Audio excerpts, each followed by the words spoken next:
because you just come, you play, and you go. Like every other sport, like cricket or football. Once the game is over, you put your gear in a kit bag, and it's over. With horses, it's never over. You got to feed them, you got to bathe them, you got to groom them, you got to get to know them, you got to know everything, what they like, what they don't like, when they eat, how much they eat, and that's the true love of. That's why we love what we do.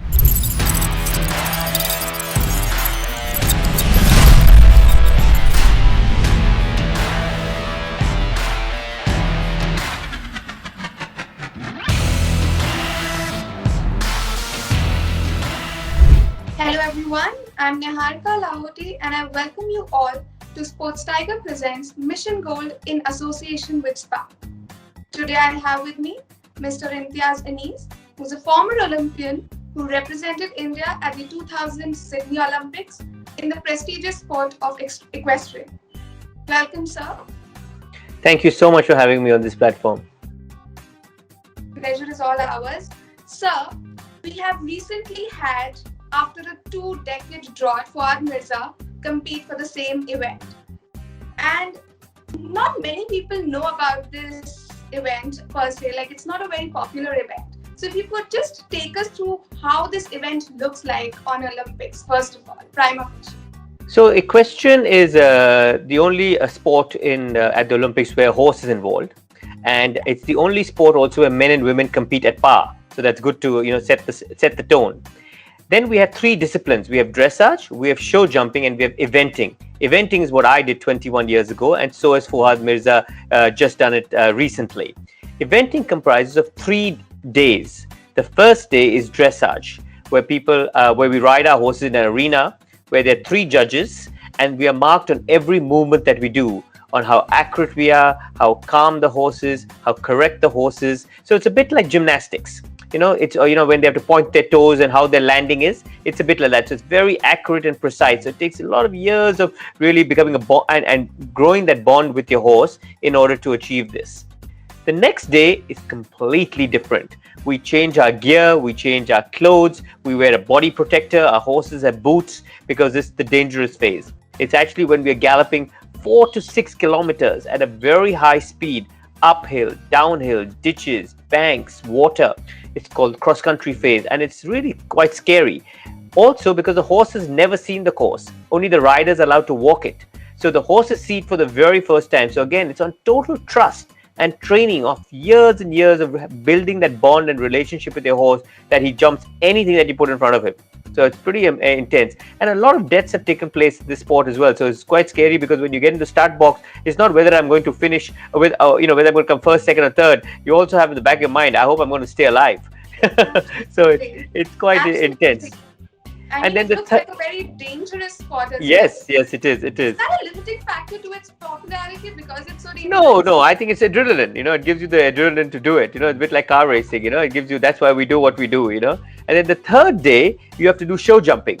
So it's you have a ring with the jumps in it, just like what they usually show on TV. So most people in India only see the third phase. They only see the show jumping. They haven't seen the dressage and the cross country that the horse has gone through. So it's a bit like a triathlon with horse and rider and your same horse the whole time.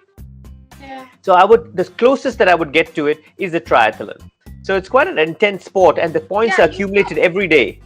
You were just back then. You were only the second Indian to qualify. Yes. In 2000, just one more Indian before that who qualified for the same sport, and now after 21 years, yes, Fuad has qualified for the sport. Why do you think? What do you think is the limiting factor, or why is it not why this sport is not taken in a stride as other sports are taken? So one of the biggest problems in our sport is that we don't have qualifying events in the country. So, like other sports, at least you can qualify in India, then you go overseas for training, for competition experience, for international exposure. In our sport, we have to go overseas even to qualify. So therefore, just like I did 21 years ago, Fuad has done the same thing. You leave 4 years ago, he left. So it's a lot of sacrifices for the family, for the people. You need support. So it's a huge step and commitment that you have to make because you don't know whether you're going to still make it or not. But for 4 years, you have to stay overseas to go through all the qualifying rounds. And people don't understand, like in the Asian Games, usually the next step is the Olympics or the Commonwealth Games. In equestrian, it isn't.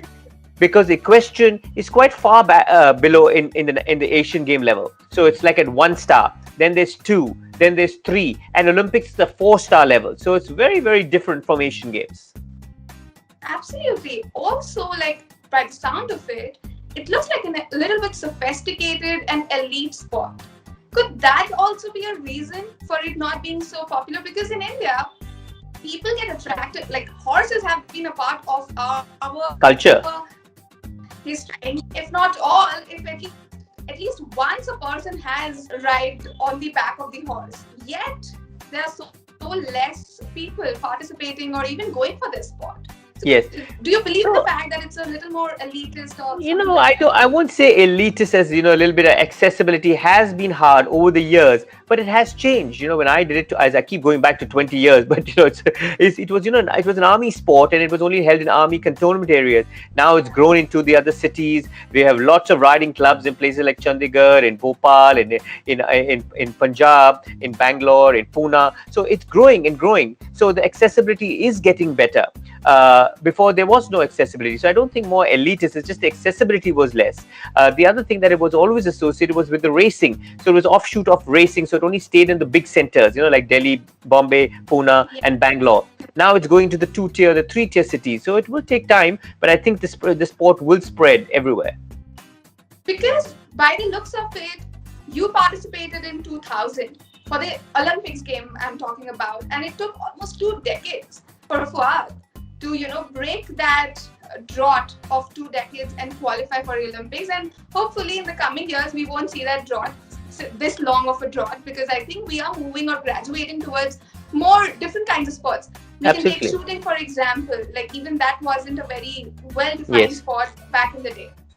One more thing, as you mentioned, women and men and a horse, all of them in one sport. There is no there are no categorizations here. And No. I think even age is not a limiting factor. Absolutely. Yes. In fact, these Olympic Games is quite amazing. Sorry to interrupt, because we had two of the things that you just said. We had a woman for the first time that won a gold medal, and also we had a 62-year-old man who won a bronze and a silver medal. How is that possible to win Because in different events? Probably. No, in the same event, because he competed as a team and individual. So Australia won a team bronze, and he won Australia won a team silver, and he won the individual bronze. So even at 62, and he's been to 8 Olympics. So so much experience is involved. Absolutely. So comparatively, Fuad is a pretty young chap to even. Absolutely, he's got a lot of scope left in him. This is just the beginning. Usually, you just start your international career at the age of 28, 29, 30. It goes on till you're 50. So he's got a long years to go. One very intriguing factor about this sport is, like in many other sports, it depends upon your passion, your hard work, your mental space. But here, because an animal is involved, he could not be feeling well at the D-Day. He would just refuse to do the things which you ask him to do it. Yes. What happens then? Do you have No, there's no. It gets very, very hard, and there's so many things that can happen and can go wrong. That's why a sport is, you're always it's hard. It's very, very hard, because as even the training, it's not only your fitness, your nutrition, your mental state. You have to maintain the horses, and they're traveling all over the country for competitions. They're traveling to qualify. They're going in and out of trailers, new stables, new venues. Their health could be affected as well. They just will not be feeling as like how we don't feel sometimes. So it's a lot but that's why we have to spend as much time that we can with our animals, so that we know them inside out. So you've just recently released your book, Riding Free. Yes. Is there any strange or funny incident that has happened with you while competing at any of the international events? Like be it Olympics or Asian Games? Oh, several, and so many failures, so many things. Even at the Asian Games, I had an Asian game when I flew my horse from Australia to Thailand, and he didn't drink any water. So he got travel sick. So things like what I can't make. How the saying goes, you can only take a horse to the bucket, but you can't make him drink. So same thing happened. He actually didn't drink. So things like that happen all the time. I've had so many failures in my life, but you overcome them. And just one thing I would really like to know, like if something like this happens, So do you have to withdraw your name from the sport, or you still have to Yes. compete? Like, what do you have No. to do at that point? So either the team has a spare horse, which I was lucky. Asian Games we did have, but otherwise at the Olympic Games nobody has a spare horse because it's very hard to get horses at that level, and you just have to sit out, pull out, and it's very heartbreaking. Heartbreaking. So like every sport. Spare horse, like the bond you have with your first choice is not the bond you have with your No, spare no, horse, right? that's true. Because That's I think true. it develops over the period of time. Yes, It yes, yes. cannot be developed in No, no, no. It's over years and years, and that's why the book is interesting because the reason I wrote the book was not really about equestrian or Olympics or because I'm the one. It was more to tell people even in life you have lots of failures, lots of things are going to bring you down, but you got to keep at your goal. That's the most important thing. That's what sport teaches us: resilience, determination, discipline, punctuality.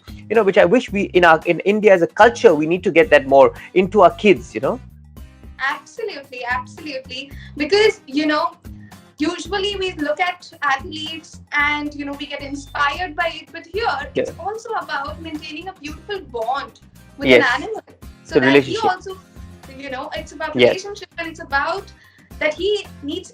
I'm sure even the animal gets nervous at the absolutely and when he sees, and also they're not competing with all the time at that level. When you go to the Olympic Games, look at the crowds, the flags, the flower pots, everything is decorated, everything is taken to the next level, so they're also a bit conscious. They know this is not an average everyday competition that they're just having. So it's about getting used to it. That's why even for after 30 years now, I've come back to India and I've started my own training center, and that's what it's all about, is to get these kids to spend more and more time with their horses, not only about a riding lesson, because you just come, you play and you go, like every other sport like cricket or football. Once the game is over, you put your gear in a kit bag and it's over. With horses, it's never over. You got to feed them, you got to bathe them, you got to groom them, you got to get to know them, you got to know everything, what they like, what they don't like, when they eat, how much they eat, and that's the true love of. That's why we love what we do.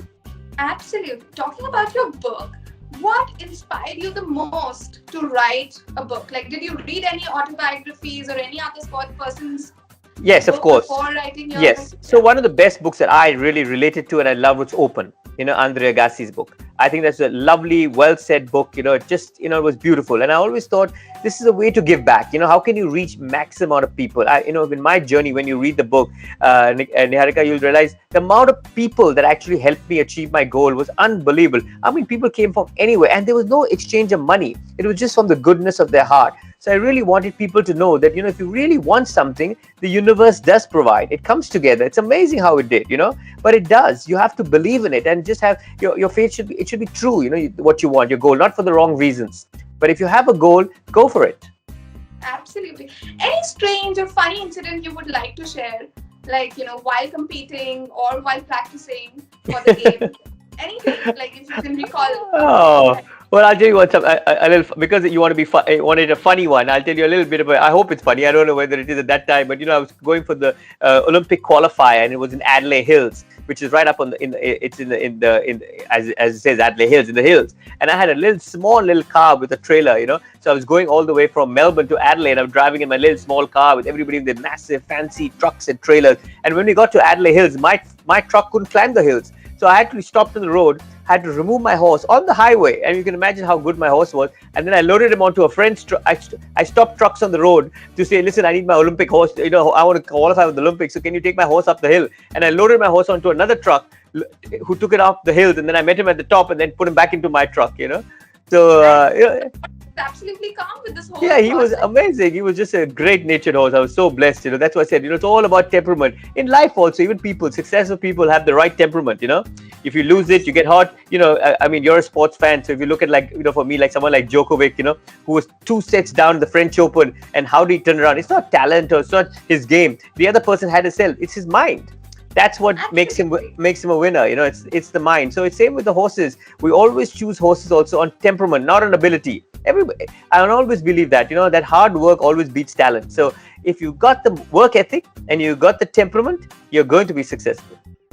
Yes, absolutely. As you said, hard work always beats talent. And this theory has been proved over and over again. Yes, true. We don't have to say much about it. Actually, so we have a little segment for this series, which is called Race to Gold. Here I'm going to ask you a little bit quick fiery questions. There are Oh, a couple of questions, 6 to 7, and you have to give a quick answer to that. okay. All right? All right. I hope. Yes.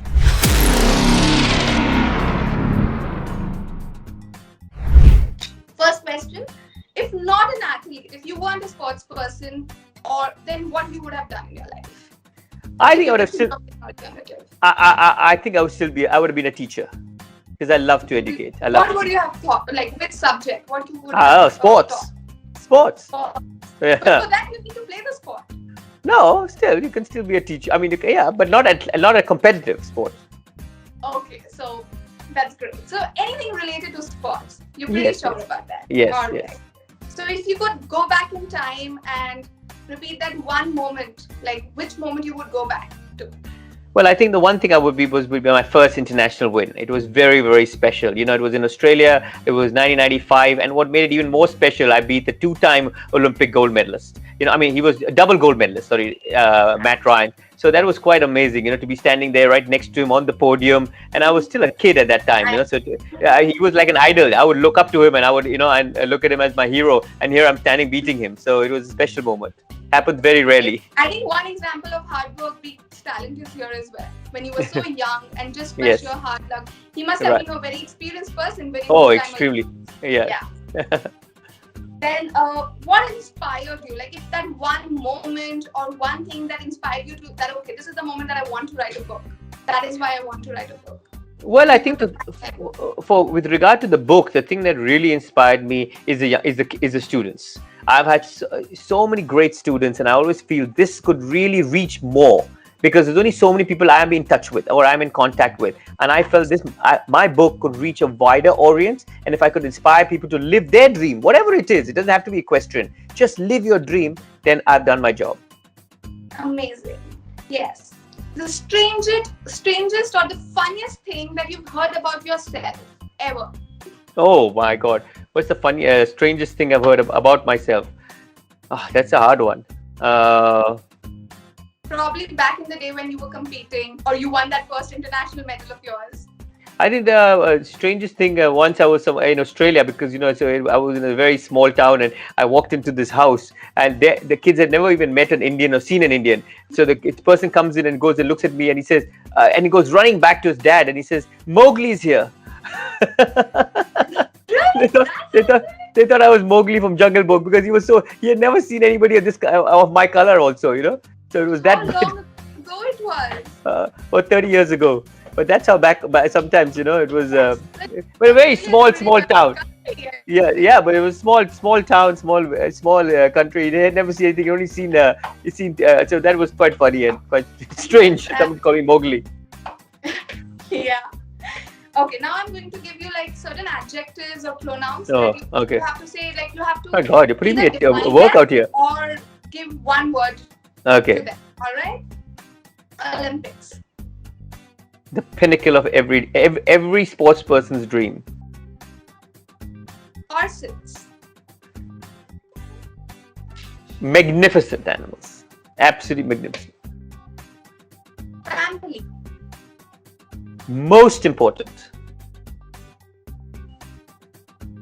Your book. Writing free. My way of conveying to reach as many people to live their dream. Lastly, luck. You make it. Absolutely. Thank you so much, sir. It was an absolute pleasure talking to you. I had a lot of fun and learned a lot of things from you. Thank you so much for joining us. No, thank you so much for having me. I really, really appreciate it. I hope people go and get the book, Riding Free. And, I just hope people really get out of their comfort zones and live their dreams. That's what life is all about. We only have one life. So thank you very much. Absolutely. Thank you, sir. Thank you. Thank you.